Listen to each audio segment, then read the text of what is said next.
We felt we needed to do something new with role-playing and guns. The original inspiration was, imagine Burnout Crash Mode with body parts. And we talked about it, and Emil came up with the name.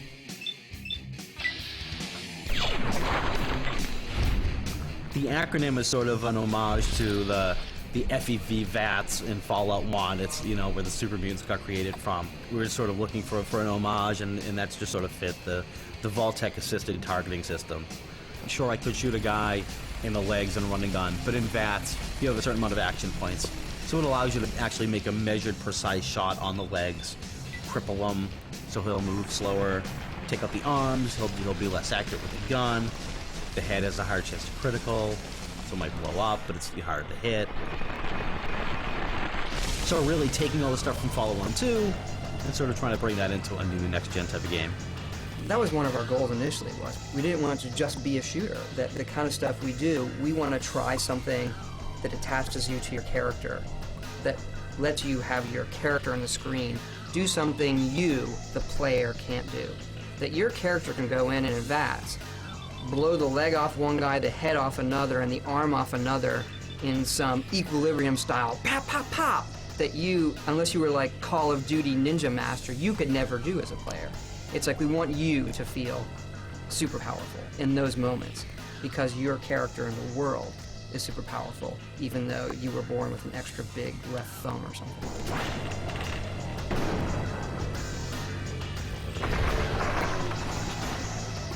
Todd's fond of saying that great games are played, not made, and that's certainly true, because we knew what we wanted to do with it. We knew we wanted to have the ability to queue up shots at somebody on specific parts of their bodies and then play that back in a cinematic fashion.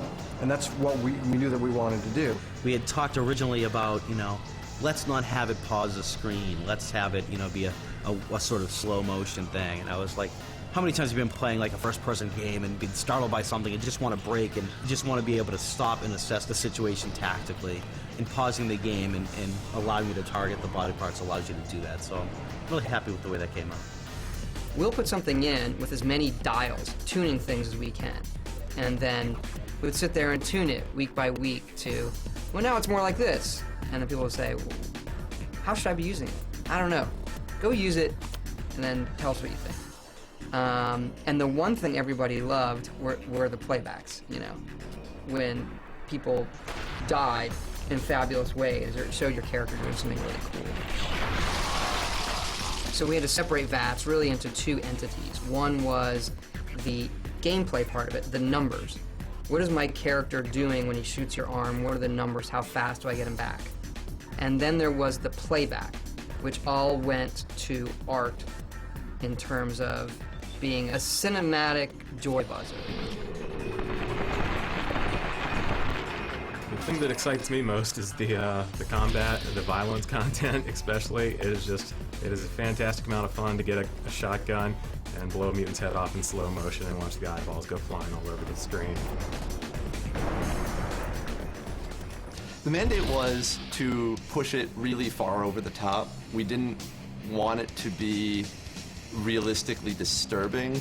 We wanted it to be cartoony. I've done a lot of it. I haven't done it all. Our previous character lead, thankfully, the person who actually scoured websites and found a lot of the photo reference that we wound up having to use. Awful stuff. Don't recommend it. And people were walking by and getting very, very, very, very sick and telling me that I should, you know, put a warning up. And so I did, because I thought it was funny. I'm a big believer that if you can make, in a game like this where you're killing lots and lots of things, if you can make that repetitive action really entertaining, like that's where the rubber meets the road in a lot of these games. So this is something I know the player's going to do 10,000 times.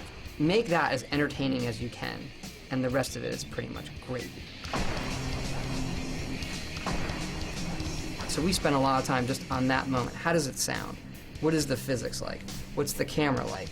And then adding lots of cameras so it doesn't get repetitive. I think it really adds something that's really fun and entertaining to the game that we haven't really seen before. Our game is primarily first person, so when you have guns in first person, the bar has been raised, but it's tough because we're an RPG, not a shooter. So it's a mixture of, it's not just the player skill, it's your character skill too. The first thing we did was we took a bow and arrow from Oblivion and we made a bow and arrow gun that shot rapid fire arrows, and it didn't quite work right. So we had to build up that whole system from scratch. The hardest part has definitely been how you do gun combat within an RPG, how your stats affect your aim, affect your damage. We've been over that hundreds and hundreds of times, how much the guns spread, how much damage they do, and trying to make you feel like you're getting better as you get more powerful. It's not like Oblivion, you level up automatically because it's an experience point-based game, so that will happen organically as you play the game. You have different weapon skills too, so a small handgun is determined by the small gun skill. So if you jack that skill up, a small handgun will be pretty damn effective. It fires more quickly, you'll get more shots off in fast. It's a constant balancing act for us to find that right balance between, RPG skill and player skill, and making the guy take long enough to die, but have it feel realistic too. The designers made a lot of decisions about what they wanted to do in terms of the weapons. We had some fantastical sort of weapons that we made that are fun, like we have a weapon that shoots junk. You just random junk you collect around the world, and you just load it up into it, and you can shoot out teddy bears and and tin cans and typewriters and that sort of thing. But in terms of how to make them work realistically, most of that was just playing the game. We have a lot of numbers, we can adjust the numbers, how fast does this weapon fire, how long does it take to reload it, what sorts of ammo does it take, the animations and all that are all done by the art department, but mostly it's feel in terms of how the weapon works, as opposed to this is exactly how this particular weapon in the real world fires. You want to make it, again, you want to make it fun to play and compelling to play. What we definitely wanted to do with the gun stuff is not do everything that everyone else has done. So, we have some weapons that you can craft and some unique weapons, like the railway rifle that shoots railway spikes. And, so we had a lot of fun with doing that type of stuff. Our lead artist, Istvan, that guy's from Mars, man. He could do anything. And he designed a lot of the guns, the laser rifles. You could build that thing. He knows how it works. It's that part of it that I think maybe people don't see behind the scenes when we concept this stuff, And we know what the knobs do.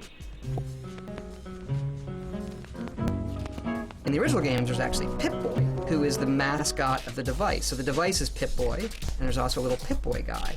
It's like your link to survival. It's this device you have that's helping you manage your life. It feels like you leave that vault, and the only thing you take with you is this piece of technology strapped to your wrist that becomes your sort of lifeline. What's really fun is when you just have like your stuff in the Pip-Boy, or you're looking at a stat, and it can be very dry if you just lay them out on paper. This is what strength does, this is what intelligence does, and here's this perk called Animal Friend, and it will make animals not attack you. But when you pull it up in the game, that's your Pip-Boy flips up, it's this retro device, it says Animal Friend, and it has this stupid picture of Vault Boy with like this giant rabbit, and there's like, it's funny. And so it makes the act of looking at your character's stats another thing the player does all the time.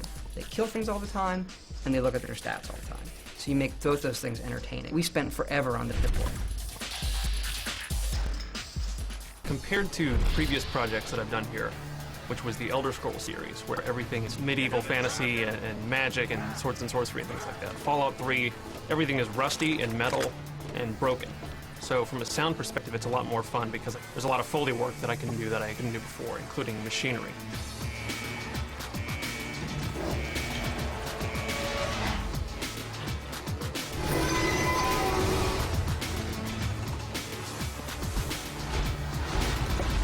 A lot of the iconic sound that I think of is going to be coming from a lot of the voices, but also a lot of the environmental sounds, like the sound of the vault being in the wasteland, in the Enclave military base, and places like that where I got to really put together something different.